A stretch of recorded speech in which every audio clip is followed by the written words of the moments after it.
Le DAF Fresh Morning, c'est 104.5 tonnes de bonne humeur. Tous les matins sur Urban FM, la meilleure radio de la capitale. Vous êtes sur les 104.5 Urban FM, la station urbaine, et vous écoutez le DAF Fresh Morning, le réveil matinal, le plus de la capitale sur la radio. Le plus de la capitale, on a René Ruth, et on a un invité ce matin, René Ruth. Oui, nous avons un invité ce matin, c'est le révérend Désiré Monaga, qui se présente aux élections municipales, donc de 2025, premier arrondissement de Libreville. Voilà, élections municipales et législatives au premier arrondissement, ça c'est pour les municipales, et pour les législatives, c'est le premier siège du premier arrondissement. C'est ça? C'est bien cela. Vous êtes révérend, donc vous êtes un homme de Dieu. Tout à fait. Un homme de Dieu depuis combien d'années? Depuis 36 ans maintenant. Pourquoi après 36 ans, un homme de Dieu s'intéresse à la politique? Parce que nous avons un proverbe chez nous qui dit que le vieux ne se bat pas parce qu'il est fort, mais parce qu'il a honte. Et quand on voit l'état de ce pays, il est désagréable, il est désespérant. Et c'est le moment où... Mais vous avez votre domaine de définition, le domaine de la foi.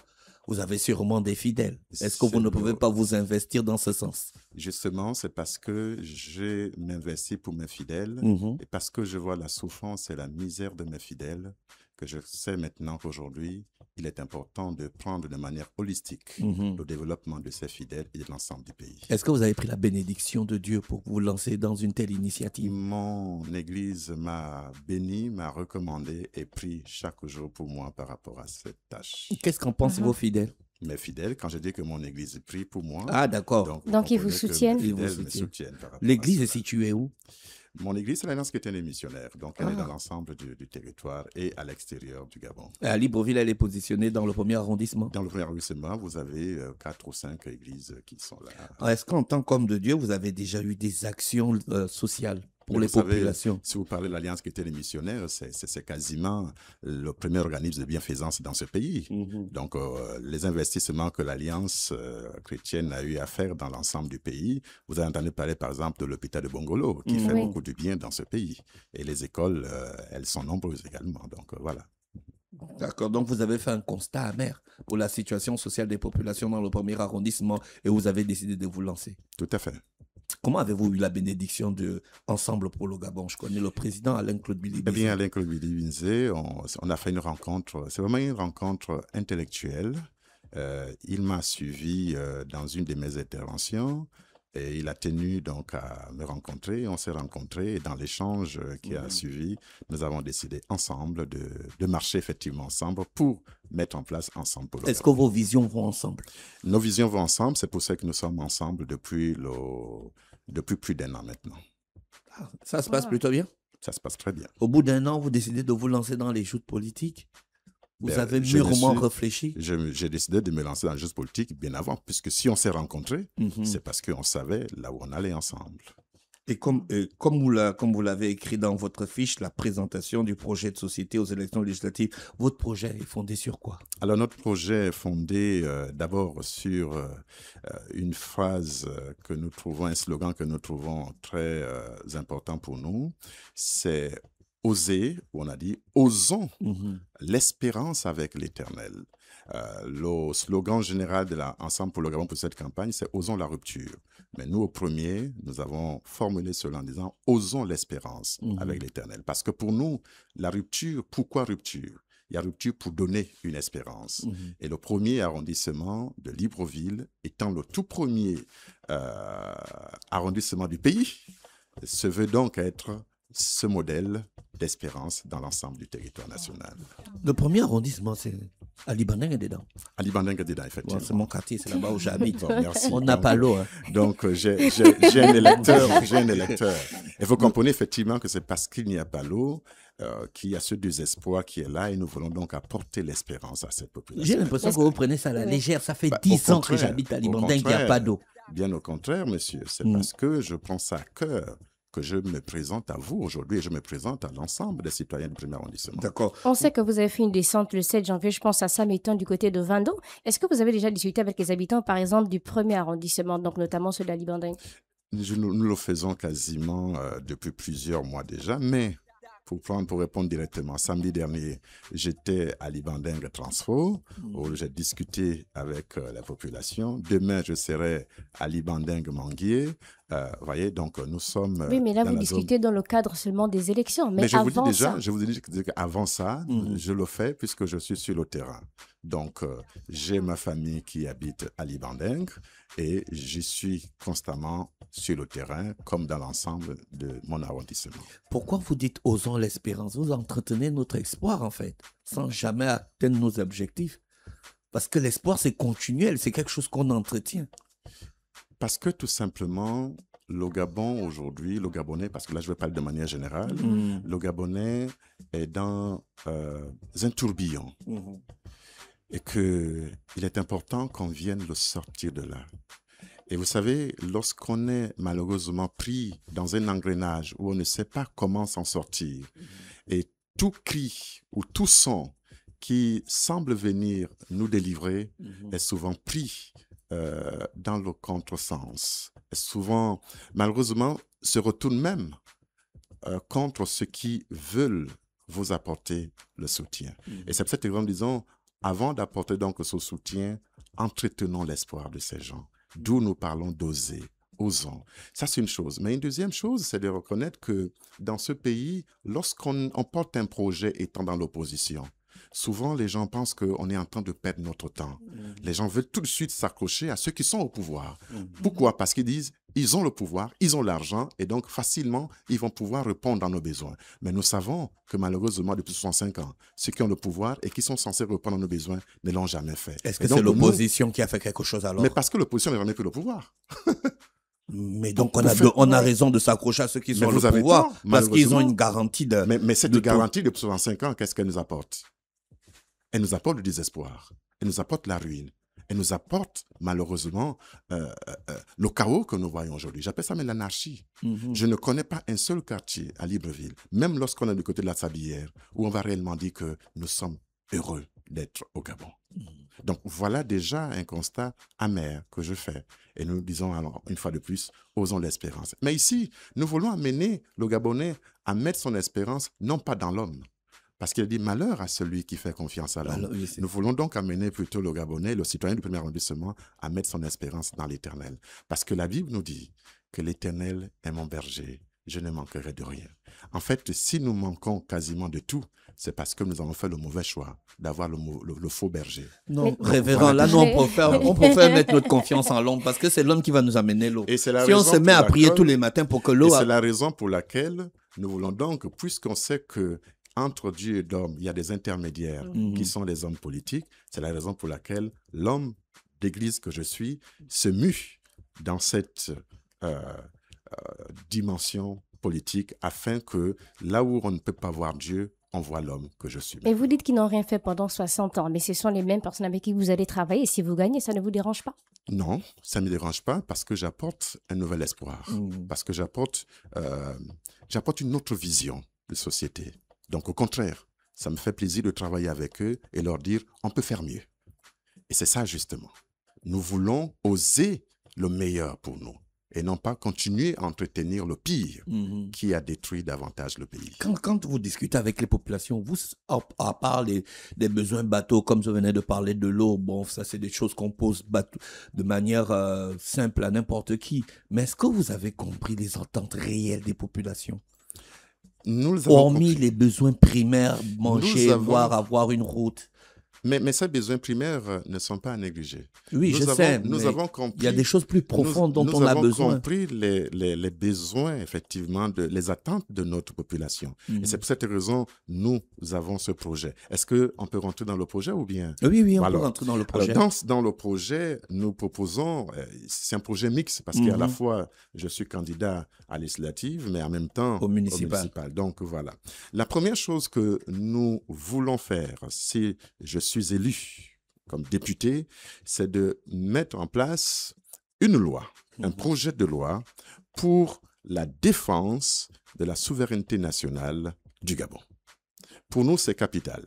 Nous venons de perdre l'île Mbanié et nous n'avons pas entendu un seul député de la transition nous n'avons pas entendu un seul ministre, un seul homme politique qui se lève et qui déchire quasiment sa veste ou sa cravate devant la nation tout entière. Comment peut-on? Je ne connais pas un seul père de famille qui peut être en paix si son enfant est perdu, s'il a perdu sa maison. Comment peut-on être en paix et tranquille alors qu'on vient de perdre une partie de notre territoire? Donc vous allez ramener le dossier sur la table. Je vais ramener le dossier et le président de la République aura des cauchemars face à ce dossier. Parce qu'en tant que patriote, on ne peut pas brader notre nation de cette manière. La deuxième chose que nous voulons faire, c'est de défendre constitutionnellement les droits historiques des Premières Nations gabonaises. Et ça, pour nous, c'est important. Nous y reviendrons parce qu'on sait que beaucoup ne saisissent pas très bien. Vous savez, aujourd'hui, le débat qui consiste à dire on va renvoyer les Béninois chez eux, on va renvoyer les étrangers, c'est très bien. Mais ce qu'on oublie, c'est que ce débat vient ramener le véritable problème du Gabon. Le Gabon face à son histoire. Quelle est notre histoire? Or, plusieurs d'entre nous sommes venus, nous avons trouvé des peuples autochtones qui sont là. Qu'est-ce qu'on a fait de ces peuples autochtones? Et donc, nous disons, si on ne veut pas subir la colère de Dieu pour notre génération et les générations futures, alors aidons déjà les populations qui étaient là avant. Redonnons à ces gens-là la dignité. Ça, c'est donc la deuxième chose. Quand vous parlez de population autochtone, je tourne mon regard vers les Pygmées, par exemple. Par exemple. Oui, d'accord. Bon. Alors, la troisième chose, nous allons exiger la transparence dans la gestion des biens publics. Et pour nous, c'est important. Il n'y a pas d'avenir pour nous si nous n'avons pas de transparence dans la gestion de nos biens. Il y a trop de détournement d'argent. Le flux financier est défavorable au Gabon parce que tout va à l'extérieur où tout est caché et tout est opaque et ce n'est pas normal. Nous connaissons certains chiffres que nos gouvernants ont. On ne veut pas ici rentrer dans les détails, mais nous disons simplement la transparence. Parce que lorsqu'il y aura transparence, chacun va recevoir la part qui lui revient et vivre avec décemment.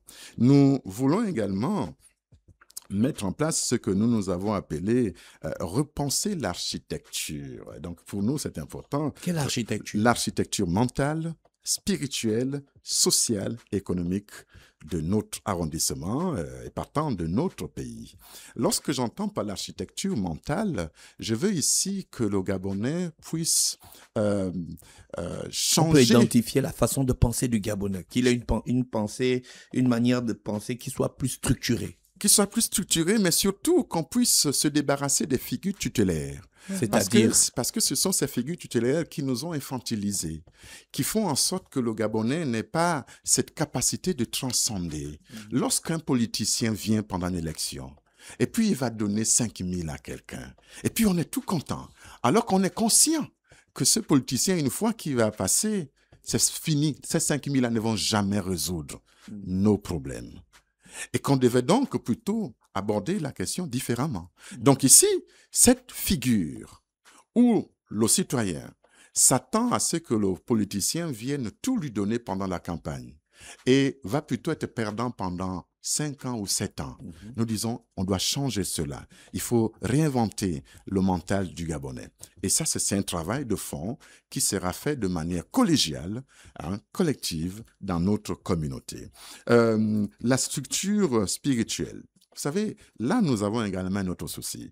Quand vous voyez la manière dont sont organisées la pratique de la foi dans ce pays, c'est un gros souci. Il y a un gros souci. Et si on laisse cette tendance-là aller de cette manière, nous courons tous à notre perte. Donc, vous voulez réorganiser dans votre projet la façon dont les églises soient conçues, tout à fait, traitent avec les populations, tout à fait, et qu'elles aient des comptes à rendre. Et là, excusez-moi de prendre un exemple concret, parce que j'ai exercé au Canada, et la manière dont l'État et les municipalités structurent leur politique autour des églises, je vais m'en inspirer pour donner un nouvel élan à la foi au niveau de mon arrondissement et si possible au niveau de l'ensemble si je suis à l'Assemblée nationale. Mais ici vraiment au niveau de mon arrondissement. Mais encore ce qui est intéressant, c'est que parce que je veux créer la solidarité, une chaîne de solidarité, dans ce que je vois ici, j'ai un autre élément, et peut-être que ça arrive dans le social, la structure, l'architecture sociale. Dans l'architecture sociale et éducative, parce que je mets les deux ensemble, je vais mettre de l'avant les écoles municipales. Moi, j'ai appris dans ce qu'on appelait l'école communale. Oui.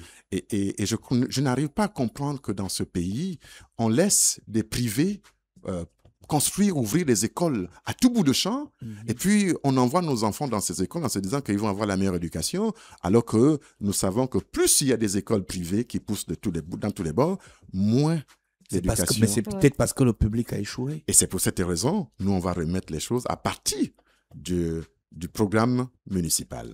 Pour dire, on récupère ce secteur et nous allons instruire nos enfants. Et on va avoir des enseignants que la municipalité va employer pour cela.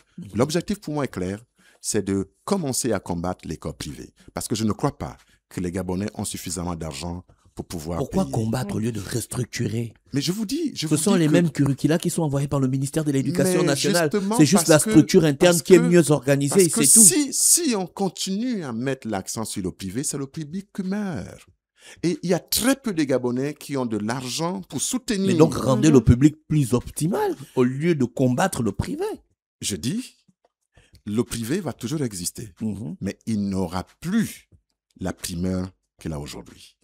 Et pour cela, il faudrait qu'on maximise, comme vous dites, l'enseignement public, et notamment, en ce qui nous concerne, l'enseignement municipal. Parce que nous pensons que c'est une compétence de la municipalité de s'occuper de ses élèves. Mais un élément intéressant dans ce que nous pensons ici par rapport à la responsabilité municipale, nous disons que nous allons offrir chaque matin un petit déjeuner aux enfants, aux élèves. Ah oui, je suis tombé sur cette phrase-là. Alors, nous disons que ça, c'est quelque chose d'important. Vous savez, aujourd'hui, si quelqu'un n'a jamais connu la souffrance, si quelqu'un n'a jamais connu ce que c'est qu'aller le matin à l'école sans manger, et moi qui suis enseignant, d'abord, moi j'ai connu ça en tant qu'enfant, j'allais à l'école sans manger le matin, mais c'était difficile la concentration. Mais voyez, moi en tant qu'enseignant aujourd'hui, quand je vois ce genre d'enfants, d'élèves, c'est très difficile pour ces enfants-là, pour s'en sortir, pour la concentration. Et souvent, les enseignants sont un peu plus durs, parce qu'on manque un peu déjà de compassion ici par rapport à eux. On dit, nous, on veut relever cela. Il y a des parents qui n'ont pas le temps, le matin, de faire un petit dîner à leurs enfants. Parce que le temps ou l'argent? Les deux. Le temps et l'argent. Il y en a qui n'ont pas... Je pense qu'on a toujours le temps de s'occuper de son enfant. Je vous dis que faire le petit déjeuner le matin, c'est toujours assez compliqué. Donc, vous allez mettre en place des cantines? Bien entendu, madame. Merci déjà de commencer à comprendre là où nous allons venir. Et donc, le petit déjeuner, un repas par jour qui est assuré par la municipalité. Oui, ça c'est possible. Ça c'est possible. Oui, et c'est ce que nous ferons dans notre arrondissement chaque matin. Vous avez pensé aux chômeurs? Bien entendu. Vous savez déjà que par rapport à cette cantine, mais qui va offrir ce petit déjeuner? Nous allons employer des jeunes gens, des jeunes filles qui seront là déjà. Voilà une source d'emploi pour notre arrondissement. Et les 150 000 francs? Les 150 000, c'est si effectivement. Les 150 000. Tu es au courant des informations que je n'ai pas.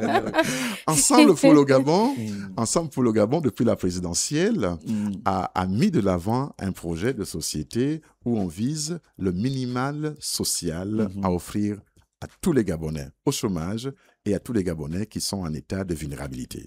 Et donc, à ce niveau, nous avons pensé, avec des calculs à l'appui, que 150 000 francs au bas mot seront offerts à ceux qui sont dans le besoin, chômeurs et personnes vulnérables. Vous pensez que ce projet peut encourager la création d'emplois ou encore générer des risques de dépendance à l'aide publique?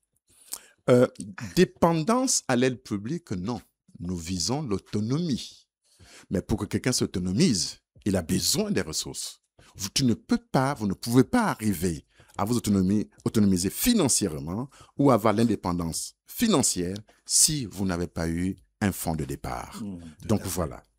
Alors, je voudrais dire ici que nous mettons en place une synergie concertée des forces vives du premier arrondissement pour créer la plus grande communauté de partage et bien entendu la plus grande chaîne de solidarité en français et d'entraide. En français facile. Nous voulons ici simplement dire que les gens, l'union fait la force. D'accord. Pour pouvoir réaliser tous ces projets, nous allons amener nos citoyens à accepter d'un commun accord, un projet que nous monterons ensemble. Oui. Ce que je donne ici, c'est des grandes idées. Oui, c'est des grandes idées, tout à fait. Et ces grandes idées, il faudrait qu'elles soient appropriées par nos citoyens. L'élection, c'est le 27. Le 27. C'est dans quelques jours. Tout à fait. Vous êtes prêts? Nous sommes prêts et nous disons ici à tous les électeurs du premier arrondissement pour dire le 27, il n'y a qu'une seule liste possible, Ensemble pour le Gabon. Un seul nom, le révérend Désiré Mounanga. Parce que ici, il n'est plus question d'envoyer des fantômes au Parlement ou à l'Assemblée, à l'hémicycle, à la mairie. On a besoin de gens qui se tiennent debout pour défendre nos intérêts. Très souvent, on a voté des gens qui sont partis et ils ont disparu. Oui. On les revoit 5 ans après. Régler leurs problèmes personnels. Et je n'ai jamais entendu au premier arrondissement un élu qui fait un projet de loi pour les besoins du premier arrondissement. J'ai jamais vu. Peut-être que vous avez vu, mais moi, je n'ai pas vu. J'ai observé. Et je n'ai pas vu mon maire depuis longtemps se lever pour défendre les besoins. Vous parliez des problèmes d'eau. Je ne sais même pas qui il est. d'Ali Bandeng. Voyez-vous? Or, c'est le devoir du maire d'aller devant le président, d'aller à l'Assemblée nationale, présenter les besoins de son peuple. Alors, c'est pourquoi je disais, voilà une opportunité, osons l'espérance avec notre liste.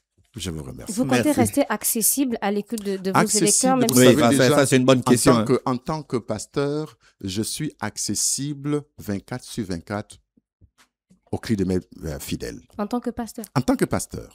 Donc, les gens m'appellent. Les gens ont besoin de mon aide. Les gens ont besoin de mon secours. Ce n'est pas parce que je serai maire ou député que je vais fuir cette responsabilité. Les responsabilités ne seront plus les mêmes? Bien entendu. Mais la vocation reste. C'est la raison pour laquelle je suis là. Je suis là par vocation et non par opportunisme. D'accord. Merci, révérend, d'avoir accepté notre invitation. Merci. Le DAF Morning, c'est 104.5 tonnes de bonne humeur. Tous les matins sur Urban FM, la meilleure radio de la capitale.